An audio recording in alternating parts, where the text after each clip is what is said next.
Rome has been doing for the last 2,000 years, you can bet your bottom dollar. Just go back through history. The Bible has been weaponized too. It's been weaponized. Words have been changed. Ideas have been inserted. Names have been changed. Does Yahweh know this? Yes, he does. Yes, he does. Has he made a way for us to see what has happened? He most certainly has, because he said in Scripture, he said that he was going to send his Spirit to lead and guide you into all truth. That's what he said. So, regardless of what the enemy has done, the enemy has weaponized everything. Yahweh has allowed him to do this. He has allowed him to use Rome to weaponize everything. In spite of that, he's made a way for the oppressed to go free. But you got to follow the blueprint.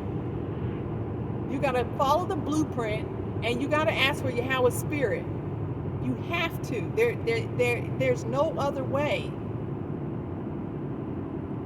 There is no other way.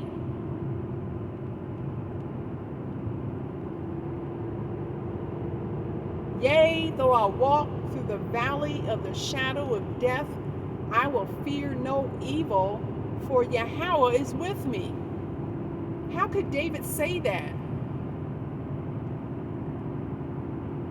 Because he was following the blueprint that Yahweh left.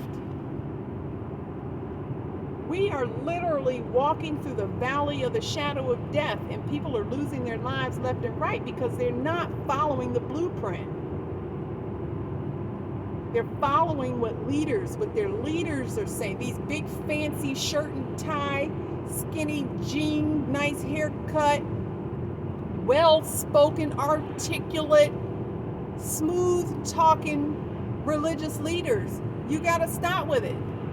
You have to, the way the enemy works is that he uses the best and the bright. So if you come across someone who's the best and the bright, and you are naturally impressed by them, you need to think twice, because the Scripture says that which is highly esteemed among men is an abomination to Yahweh. So everything is like flipped in reverse. What you think, what naturally appeals to you, or what you naturally think, oh, this is a good thing. No, it's not necessarily a good thing. Just because someone is speaking some very true things, that doesn't mean that they are a leader and that they're somebody worth you following. That's one of the reasons why I wrote my book, King, a True or False Prophet. This is a biblical and historical analysis of Martin Luther King Jr. and the Civil Rights Movement. I look at King from the standpoint of the Scriptures and from the standpoint of a religious leader, whether a prophet or a preacher or prophet. I look at him to see if this dude measures up to what the Bible teaches, how a prophet should be, what a prophet talks about, how a prophet leads the people.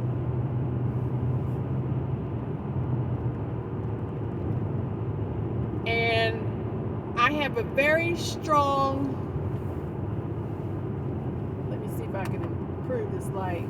I have a very, very strong suspicion that we are not going to make it out of this valley of the shadow of death, where we are surrounded by legions, Roman legions. We are surrounded by the enemy who's making subtle war on us. We're not going to make it out of this. We're not going to make it out unless we start examining these things that we are involved in. Start examining ourselves to see if we are standing as Yahweh has intended. He sent his son to be an example for us so that we know how to live.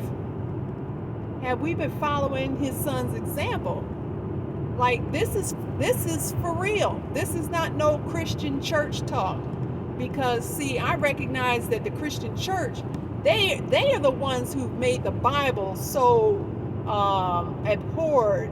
People think the Bible's irrelevant. The Christian church has done that. They themselves have done that because they have spoken the word and they've spoken it out of context. They mix truth and error. They've handled the word deceitfully. This is what they have done, and they're going to have to give an account for this. So the scriptures are not going to make any sense until you start placing them in the proper context and utilizing them as they are intended to be used. We are in an intense war.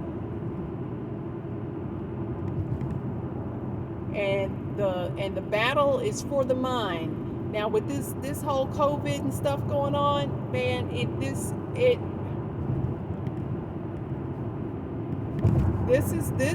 is revealing who people are. This is revealing what foundation people are standing on. That's what's being revealed. You either know who Yahweh is and you're standing on his truth and his promises and you are confident in that, or you're not. That's what's going on. So I didn't really mean for this video to be this long, but I definitely wanted to get this thought down before I forgot it about the benefits of war. War is, war is not a pleasant thing, but it can produce some good. It can produce some good. It can make you start thinking about things that you never thought about. Start making you develop skills that you never thought you had.